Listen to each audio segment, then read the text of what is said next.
Hey there, Let's Players! I finally managed to drag my sorry ass onto the computer to play some amazing retro games for, hopefully, Video Games Revisited. Check out their channel for some groovy reviews for games on the Atari 2600. So yeah, the game I'll be playing is one of the first games I encountered about 24 odd years ago called Exorcist.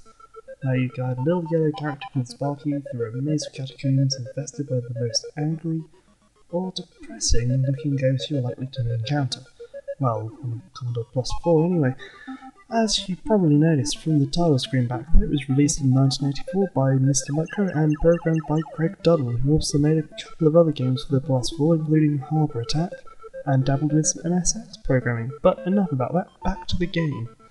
You start off, as you've probably noticed, with 100% energy, 5% of which is lost every time you foolishly, as I do quite often, run into a brightly coloured unhappy ghost object. And no success either at the start of the game. Pretty odd start to life really when you think about it. Yeah, I feel on top of the world, but nope, can't be bothered with living that whole life thing.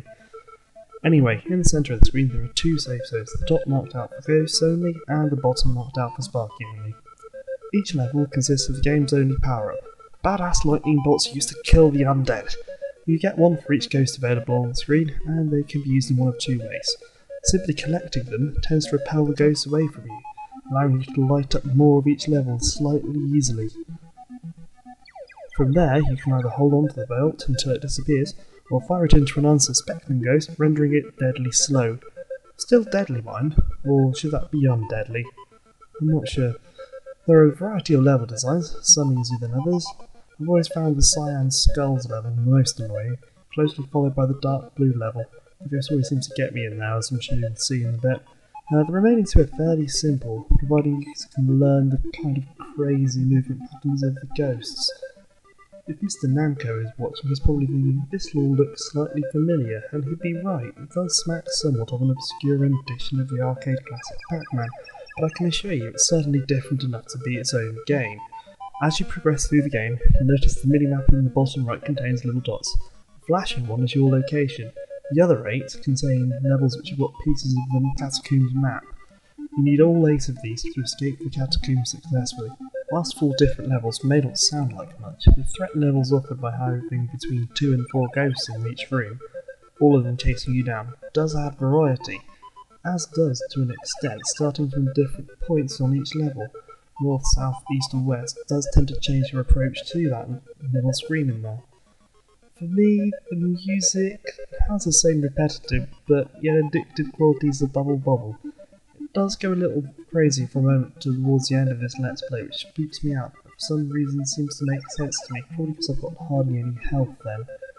And it's making you think, I think I'm turning into some sort of Exorcist zombie. Yeah, this doesn't really have anything to do with the film Exorcist, but never mind. This game was bundled with the Commodore Plus 4 in the UK as part of a 10-game special pack. I really do have to thank my dad for getting me this back when I was only 4 years old. He even played nicely in black and white, where it was a bit difficult to remember which bits were lit up and which bits weren't. You can still pick up the Commodore Plus 4 or C16 quite cheaply on eBay, usually with a ton of cassette tapes. Although these tapes will, only last so long, so emulation is the only other route to play any tape-based games, I suppose. This Let's Play lasts for about 40 odd minutes, and as my mic has some odd things going on, this was rather obviously recorded separately, but feel free to run the expletives where you think necessary. There are quite a few of them. Okay, enjoy it all. Bye bye.